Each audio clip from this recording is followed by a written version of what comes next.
he didn't want to sign the contract. I know that for a fact. I spoke to UFC and they said, we finally convinced him to sign. If you need convincing to sign, that's a problem.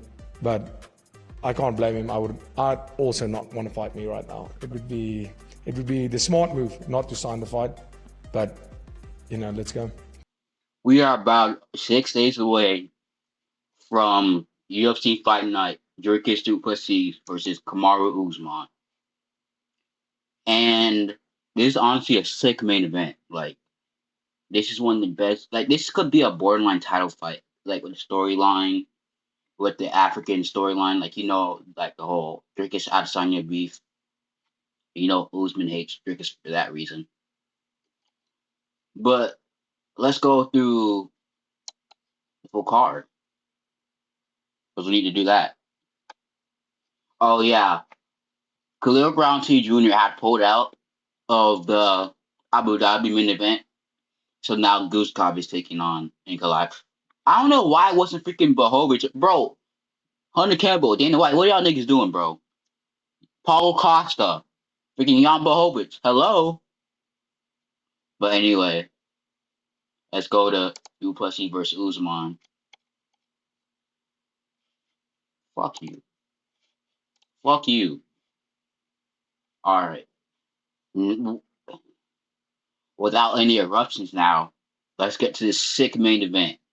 Dricus du Plessis versus Kamaru Usman. So Dricus is a pretty steady favorite for good reason. His only UFC loss is to Hamzat Chimaev in a 50-44 decision. But it wasn't like one of those 50-44s like you would expect, like someone getting beaten up to hell on the ground, or it's like getting dominated, like just getting outclassed and striking, like getting blooded up all fighting. No, this is one of those performances, like every once in a blue moon, where literally the hyper challenger literally stinks up the whole place, sours up the whole arena, nigga. Like, bro. Anyway, so what I think about this main event between Dricus and Kamaru, which is that these guys are both a stylistic nightmare for each other. And Dricus has his own ways he can win, and Kamaru Usman has his own ways he can win. Let's look at the full title slide. So they have the same reach, but Dricus has a slight leverage, and I think that's going to benefit him greatly, even though it's only 2 inches. Because with how bad, oh my gosh, with how atrocious Kamaru Usman's knees have been getting as he's been getting older.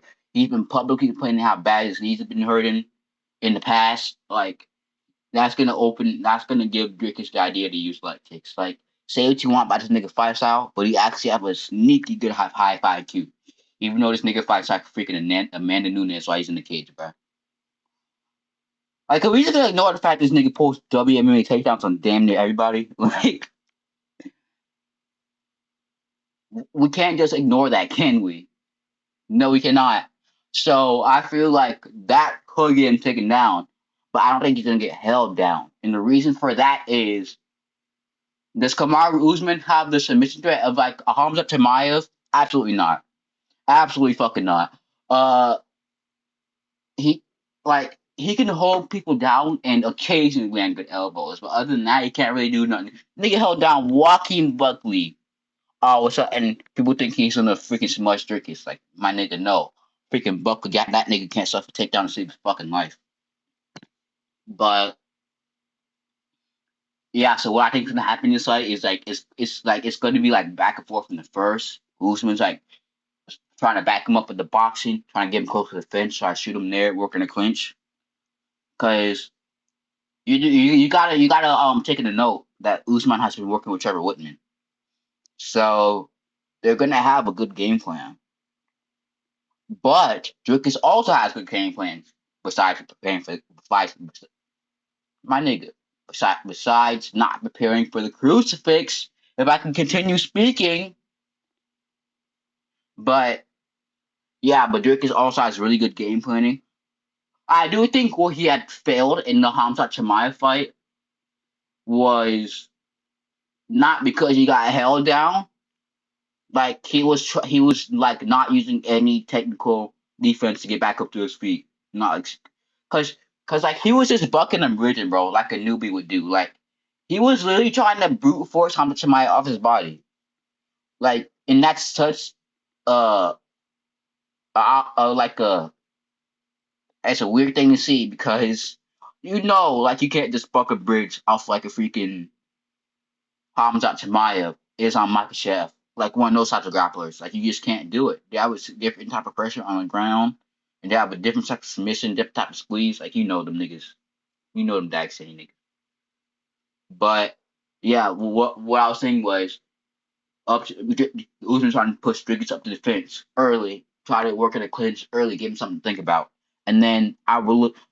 Bro, I feel like this is where Dricus is underrated, bro. He has really good clinch strikes. Like I'm not even gonna lie, like he did a really good job of clinch strikes in the second Dricus, my nigga.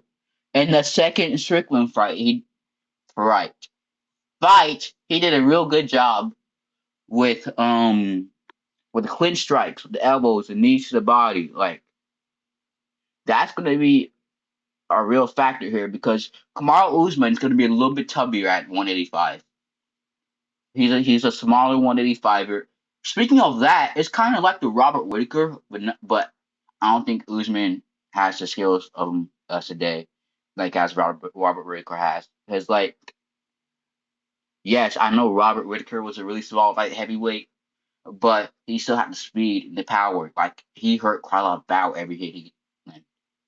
Anyway, yeah, so I think he's Drake is gonna be firing them low kicks like badly. The reason why Drake is hindered on the low kicks in the second Strickland fight is because Strickland kept on checking him. He's that good a defensive fighter that he could just deflect almost everything. Like even if he doesn't see it coming, like it's weird. But yeah, like Dricus's leg kicks are so heavy to the point where I'm scared of how Usman's knees are going to react to it. Because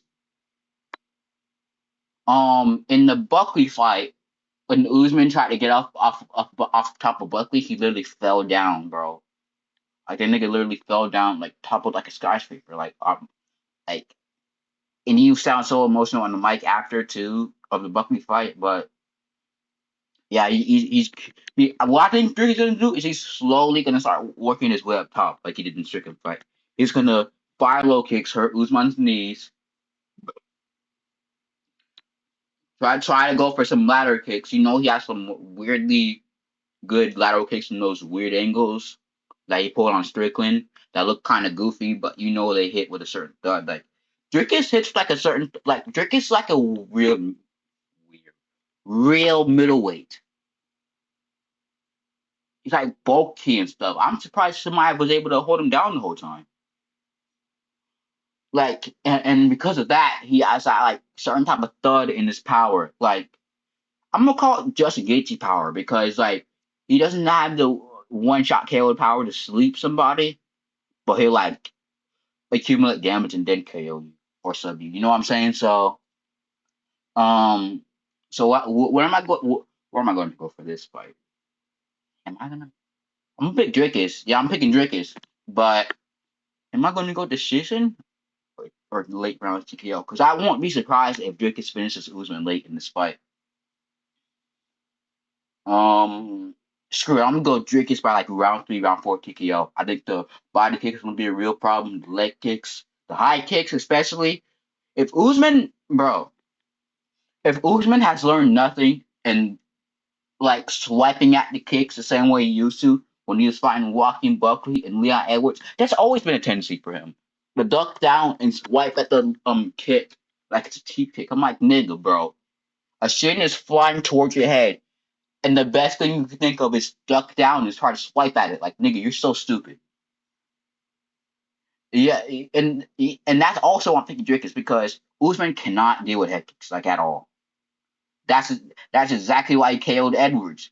But you want to know how Edwards KO'd him? He went low repeatedly, went to the body, damn high. So that's why I think Dricus gonna apply, and I think that's when he really is gonna exploit it. Is round 3 or round 4. So let's get to this: Jared Cannonier versus Christian Leroy Duncan. Am I crazy for saying this nigga CLD should not be a freaking what 290 favorite? Bro, this nigga barely scraped by a freaking Roman Delete. And you expect me to believe it to be a hyped up prospect, bro? Like, are you like he was really struggling with Roman Delete in the grappling, and what I can't take from Jared Cannonier is he has really underrated grappling. Like he has a really hard pressure on the ground. MVP said it. He said like MVP just he literally couldn't get up. Like he was trying his hardest. Like Jared Cannonier, what the freak, bro? He said that Jared's top pressure was so extreme that he couldn't get back up to his feet. He couldn't even get back up to his knees. He said in a post-fight interview. So I do think there are two ways this fight could go, and I totally see both of them happening. Either COD goes out there like normal, freaking um throws the spinning techniques over and over again, hoping to clip Duncan. I mean, clip Duncan. Nigga going to clip himself. Clip Jared Cannonier before he gasses out doing all those extra movements. Because that's also why Roman Deleze gave him a struggle in the striking as well, because he gassed out throwing all those freaking spinning attacks. Like he just needs to save those for like he needs to like throw like a regular striking at first, maybe do it a little crazy, but then like if you like have him hurt, like in the Marco Tulio fight, for example, like he wasn't doing all that crazy stuff until like he found the back fist. But he got taken down and held down by RoboCop. I know RoboCop is really good, but bro, RoboCop left, got back up. I can't ignore that. So I got Jared Cannonier by decision, by striking and grappling decision. I feel like Jared Cannonier, bro, this nigga's like only recent loss, I believe, is MVP. I'm gonna look that up right now. But I believe he was on a win before the MVP fight. Let me see. I'm looking it up right now. Yeah, he just KO'd Rodriguez, who is about to get a top 5 ranking because that nigga's sliming Fluffy out cold. So let me repeat this. There's only two ways this fight can go. One, um Duncan hits him with a Hail Mary spinning shot, like any kind. Um and hope that he catches him enough to slime him out before he gasses out himself. Or Jerry Cannonier. Yeah, right, Kenny. Jerry Cannonier is gonna just put on the pressure, back him up to the fence, go to the clinch as soon as possible, try to beat him up on the ground. I bet you he could KO Duncan ground and pound as well. He absolutely could because like back then, like no, still, bro, Kennedy has some of the most vicious ground and pound in the middleweight division. Like the moments I seen this guy ground and pound people are just absolutely atrocious. Like like it's absolute carnage. So I'm gonna pick Jared Kennedy by decision. Maybe even the late round 3 ground and pound TKO. But I'm gonna say decision. So next we got Chase Hooper versus Rich Mitch Ramirez. I don't know that much about either of these niggas, man. Other than Chase Hooper, I know this nigga all he has is a body kick, some subs, and that's it. This nigga got no hands at all and no chin. Like Lance Gibson was able to get him out so quickly. As soon as the grappling instinct is stopped, uh freaking yeah, Lance Gibson Jr. got him out there so quickly. I feel like this is a common trend with him as well. I believe Alexander Hernandez slammed him out that way. Yeah, I believe Hernandez slammed him out a while ago. I believe back in 2024. No, 2025. Yeah, he's on a 2-fight KO loss streak because of the same problem. If he cannot like at least get you to the ground and hold you down there, he's in real trouble. Like this nigga just can't strike, bro. I don't know how to explain it. Like it's like a worse Grant Dawson. Like this is absolutely ridiculous. Like you would expect someone who was training at mixed martial arts to at least have some striking as a BJJ guy. Like this nigga genuinely has like Chrome Gracie level striking. I'm not even lying. That's all he has is that body kick, bro. Like that right body kick. That's it. So let me look up Mitch Ramirez really quickly. Because I know he's up a loss as well. Um,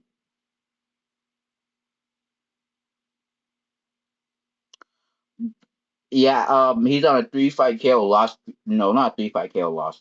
Wait, wait. He has all finishes usually, even though Suit. Me, yeah, man, yeah. Give me that nigga, Mitch Ramirez, bro. Like he has all KOs in the UFC. I got a wait, wait. Never mind. He lost. He's three. Yes, he's 0-3 in the UFC, but he dang near has all finishes. So and Mitch Ramirez has never been subbed. So I'm gonna say fuck it. I'm gonna pick Mitch Ramirez by KO because I'm looking at his resume right now. He almost has all KOs. He has 2 submissions by rear naked choke. He only has 1 decision. But in all 3 of his like UFC fights, he lost by KO. He got KO'd by Carlos Prates. He got KO'd. This nigga got KO'd by Thiago Moises. 2024 Thiago Moises. And he got KO'd by Mike Davis in 2025, who was also about to get destroyed by Nuro Aliev. Narulo Aliev, yeah. So, yeah, like I got one hand I could easily see Chase Super taking him down and subbing him, but everyone said that about the Giffen fight. So I'm gonna say fuck it, I'm gonna pick the underdog Mitch Ramirez. All right, now we got this slaughter. Nigga, not again. We got this slaughter of a fight. We got Tommy McMillan versus Alberto Montez. My nigga, if you don't save that happy trail, bro, that looks disgusting. And your tattoos are absolutely atrocious. Fire your artist, bro. Like, go to a real nigga, man. Like, you're a UFC fighter and you can't afford like good tattoos, bro. Like, bro, this nigga has tattoos like he's a teenager. But anyways, we got McMillan versus Montez. I believe Alberto Montez has dang near all submissions, if I'm not mistaken, and almost all of his submissions are by anaconda choke or dark choke. He has a special kind of dark choke that he uses where he like grips the armpit instead of like the wrist or something. And it put I know Ricky Tercios is bad, but like it put him out quick. Like and and he was looking good in the striking with Tercios too. But what I mainly take from that Ricky Tercios fight was how quick that squeezes and how much strain it put on Tercios' neck because literally as soon as he latched up that choke, he was turning purple. He was turning purple. He went to sleep within 3 seconds. He didn't even get a chance to tap. While over here, McMillan, this nigga over here, he has no defense. His his debut was fun, but there's a couple things you have to take away from that. One, he has no defense at all. Two, he just walks forward, hands down, not regard for nothing. He got hit with a couple knees, bro. The only thing I could see doing good for McMillan is that he's kind of tall for featherweight, so he's gonna have like a 74-inch reach compared to Montez at 69. But I just don't think that striking gap is that high enough to where it could thwart the grappling of Montez or the chokes of Montez. So I'm probably gonna have to say Alberto Montez by submission. By submit, yeah, he has 7 submissions. Dang, they're all yeah. Yeah, freaking three of his most recent submission. Like, no, one, two, three, four, five, five of his recent wins. No, this nigga's on a 4 fight win streak of all Anaconda chokes, all Anaconda and Dark chokes. Like, that's actually insane. Like, it's kind of like the Vulture Walker thing. So I'm gonna pick Alberto Montez by second round submission. I'm gonna say second round submission. We got WMMA here. Yeah, I'm going through this one quickly because I did not watch it for this one. Y'all niggas know.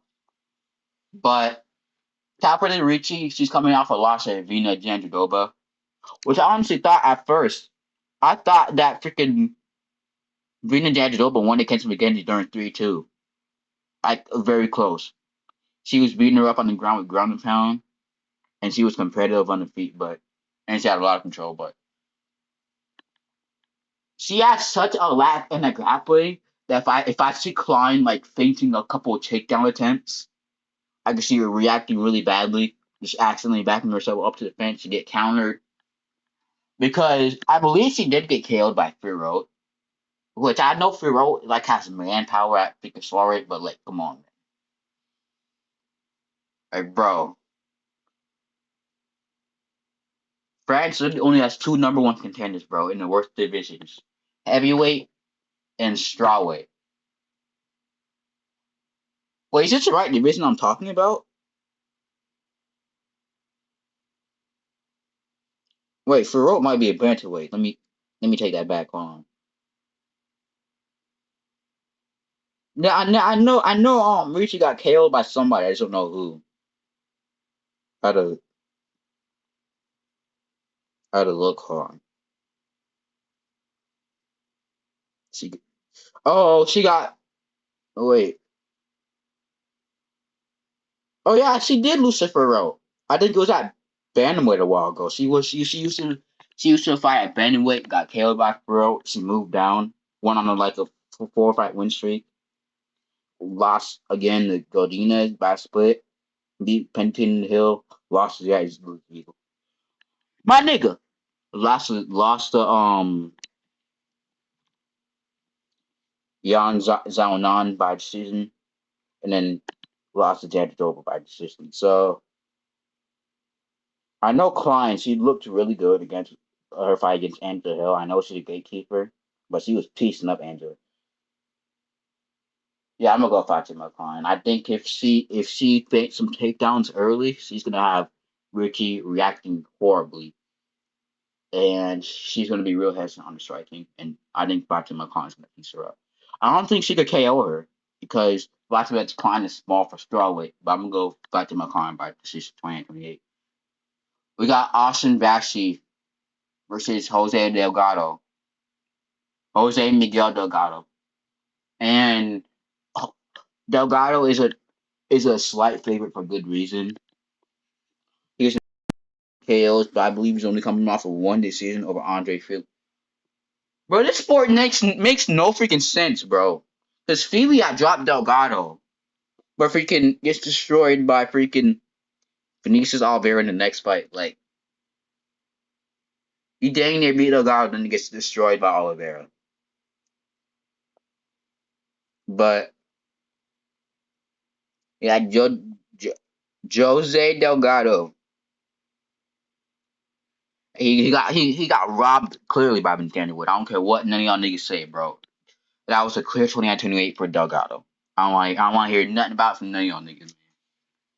I don't want to hear nothing, bro. Bro, this nigga Nathaniel post saying close fights ain't robbery. Nigga, you got dropped almost every single round. You got hurt every single round. Like, are you kidding me? But yeah, yeah, he has he has three KOs in the UFC with a combined time of of below 6 minutes.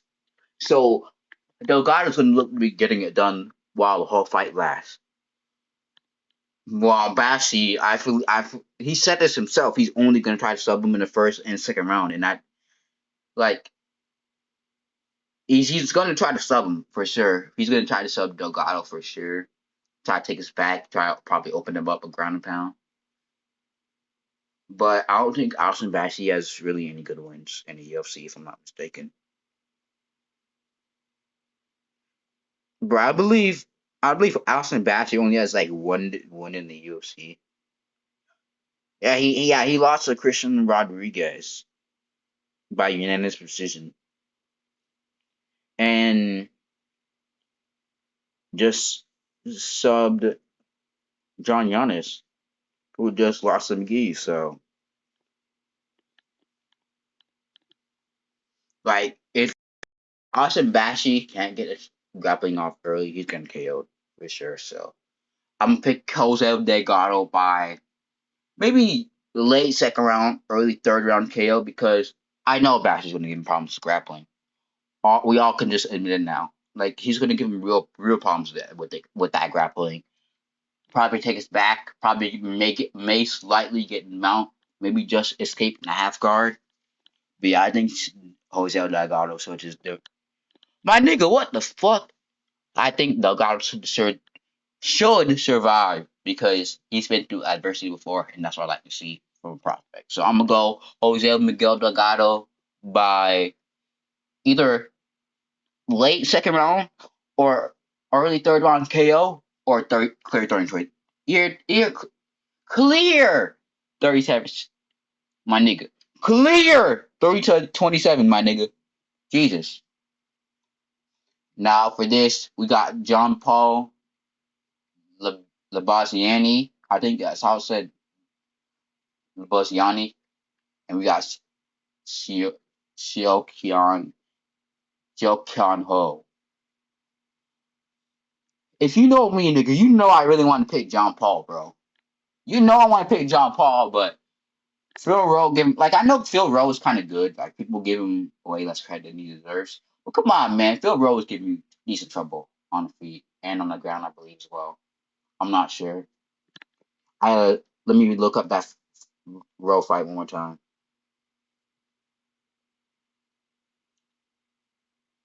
But I really like the two prospects. Oh, he beat Rowe by split decision, my nigga. Oh no. Let me see the striking stats real quick.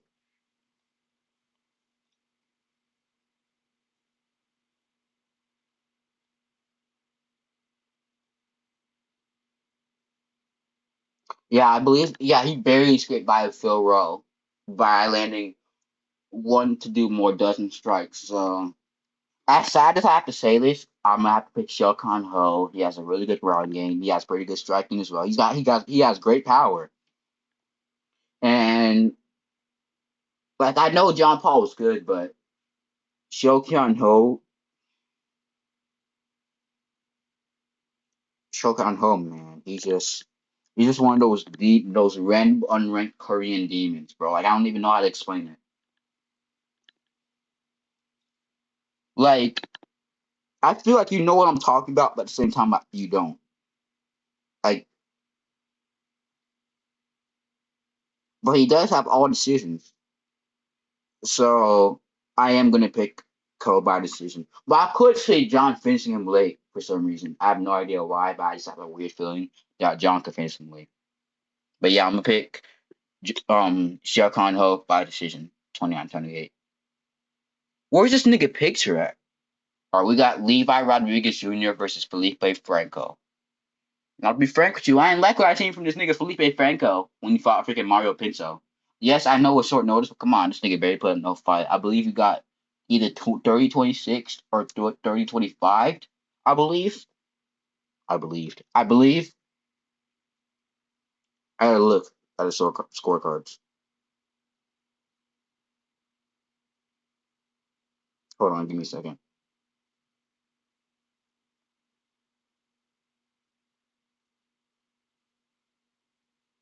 No, no, it's 29-28. I was thinking of another fight. I was thinking about above. I was thinking about another fight, but like you, how you let Mario Pinto smudge you on the ground like that, my nigga? I do not feel embarrassed by that, but yeah, I just didn't really like what I really liked what I seen from Rodriguez Jr. in this Contender Series fight. But if he slows down,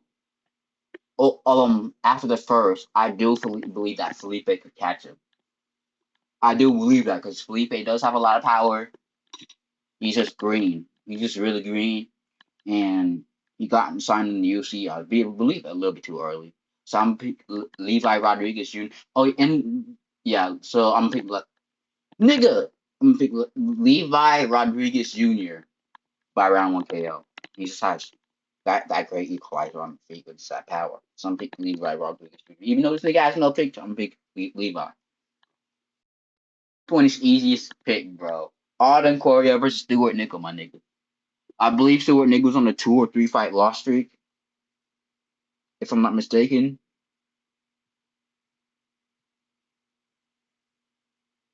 And then Stewart just fought recently as well. I believe he got finished from somebody.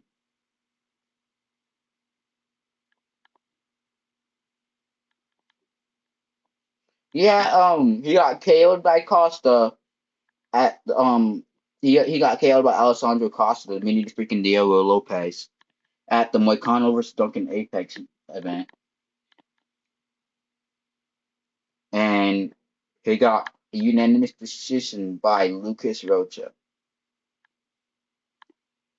who's 1-1 in the UFC. And this nigga lost, and Rocha literally lost fucking Clayton Compter, who really looked terrible against. He looked horrendous against Jose Ochoa. Carpenter looked horrendous against Jose Ochoa. And that's the nigga. Yeah, he looked. Nico lost to Aguilar by sub, Rocha by decision, and then Alexander Costa by KO. Livers by KO. So I'm gonna pick Alden Correa. He changed to Joshua Van, and he has really good boxing. But I feel like that Costa fight for Correa, I feel like it was a lot more closer than people think because I'm not even lying, bro. This nigga Costa literally broke both his feet. I'm not even kidding. Like they showed a picture after as soon as the fight was over. Like it was crazy. Like you could tell like his toes were split open. So I feel like that's part of the reason why he got stopped because of that fight. But other than that, he does have really good fight ending power. He's really good technically. You could tell he trained at Van. He has that slipping peekaboo style a little bit with those occasional kicks in between. And I really like that for Alden Correa. So yeah, I'm gonna pick Alden Correa here by round 2 KO. Round 2 KO. Man, nigga, man. I'm gonna pick Alvin Hines, man. I don't like what I see from RJ Harris. Like he's not that well rounded. This is short notice. Alvin Hines was, I believe, supposed to be fighting Alan Fry Jr., who just lost to Gail May Pat, who just lost to freaking Thomas Pearson, my nigga. You hear you hear that piece, my nigga? You hear how bad that sounds, my nigga? You hear how bad that sounds? That sounds atrocious. That food chain of lobsters sounds absolutely atrocious. But yeah, I'm gonna pick Alvin Hines by round 2 KO. He doesn't have like that one shot KO power, but he's surprisingly technical for heavyweight. And I just feel maybe RJ could catch him if it goes late because Hines does slow down. But I'm pick Alvin Hines by like round 2 KO. This is heavyweight, so it probably won't be that good or won't last long. It's either gonna be one of those two and never in between, my nigga. It's gonna be either a round one blue